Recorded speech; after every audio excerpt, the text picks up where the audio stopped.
The Brooklyn Nets are asking D'Angelo Russell to do quite a bit for them this season. He has one of the highest usage rates in the NBA, and he also averages 12 drives a game. So D'Angelo is attacking the rim quite a bit, and up to this point he's been successful. He's actually shooting over 60% at the basket, and that's a very good sign because last season for the Lakers, Russell kind of struggled when it came to scoring at the rim. And I think part of that is because he's not a natural athlete. He's not really going to jump over guys. He's not going to start from a couple of feet out and then soar right to the basket. I mean, he's got to get pretty close to there. And even then, he's not going to use blistering speed or verticality to make his day easier. He's showing a Tony Parker-esque craftiness in terms of his ability to finish around the rim, even though he's not just gonna jump out of the gym on you, and that's a good sign. Hopefully Russell can keep that up. Now, if we get to his mid-range jumper, or not his mid-range, but just his scoring in the paint, which is the one area that Russell was already good at before this season.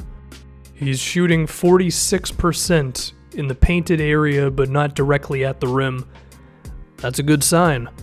You combine just the scoring at the basket with the scoring in the paint, and suddenly you have a guy who is really using his feel for the game, if you will, to generate some offense for himself. And that's the one thing with Russell that has always looked good to me, or one of the few things, is he always seems under control. So even if he's not going to go in a straight line to the basket because his athleticism is not going to allow him to do it, he'll always kind of slow the game down for himself, but then he'll speed up at the exact moment he needs it. And even with all that, his problem in the past has been that he has just kind of struggled at finishing from almost anywhere on the floor, but he's really made improvements this year. Now, if we get to his mid-range jumper, he's shooting 50% on mid-rangers right now, and he's taken quite a few already, nearly 50 this season, and we're, over 10 games into it at this point? So he's shooting a fair amount, and they are going in. I would say a lot of these are pull-up jumpers. He is attempting about 8.3 pull-ups a game where he's shooting 41%. I think a lot of these are in the pick and roll where he gets the defender on his back, and then he just hoists it up because the opposing big man just isn't on him just yet. And I think that goes to show you his craftiness to recognize that he has a sliver of opportunity from his defender being behind him and then the opposing big man giving him a little bit of daylight. And that's the type of stuff that D'Angelo is really going to have to master if he wants to be that star player that the Brooklyn Nets traded for. His playmaking, he's nearly around 6 assists a game, which is nice. I mainly want to use this to talk about just how many pick and rolls he's in, because he is in a lot of pick and rolls for the Brooklyn Nets. He's actually the league leader in pick and rolls a game where he's the ball handler.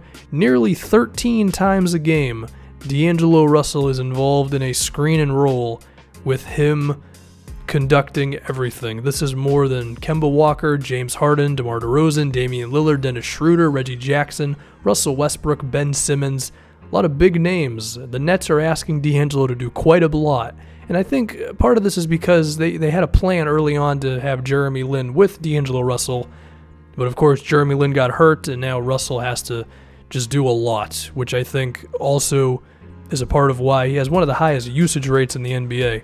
And that high usage rate could make it to where his three-point shot has struggled a bit more this year because he's actually shooting under 30% from three. And in his previous 2 seasons with the Lakers, he was a quality outside shooter. He would shoot around 35% while taking around 5 to 6 a game. I would think that that three-pointer would go up if the Nets had more creators and his offensive responsibility just wasn't as high, because I have to assume he can't get that many open looks because he's constantly dribbling the ball. Because of the Jeremy Lin injury, I don't know if Brooklyn has another guy who really commands attention from the defense like that as a ball handler. As a result, it makes Russell's job a little bit more difficult as a shooter. I wouldn't freak out about that stuff too much. Now, the turnovers, these I'm a little more concerned about. He was already committing too many turnovers with the Lakers, and it's still happening now. He's up to 4 turnovers a game, and he's averaging basically 6 assists. that assist to turnover ratio, it's still pretty rough. And again, I think Russell can calm it down if he had another creator next to him, but if you're expecting Russell to be this big-time playmaker, I don't know if that's ever going to happen. I think he has potential to be a very productive offensive player, and I think at times this season he's already done that. I mean, he's putting up, 21 points a game at the moment, shooting like 46% from the field. If we look at the personnel around him, Nets shoot a lot of threes. They have a big man in Jared Allen, who I would hope can grow into a real pick-and-roll partner with D'Angelo. Mozgov, he's been okay this season, but he's not the ideal type of big for that sort of game. And because of the spread floor that Brooklyn has and Kenny Atkinson being a quality coach, I think Russell's in a good place. And I ultimately believe this is the type of system where he can really thrive in. So I would say Russell has definitely made some improvements this season. I think the loss of Jeremy Lin put a lot of responsibility on him, but I think he's been okay.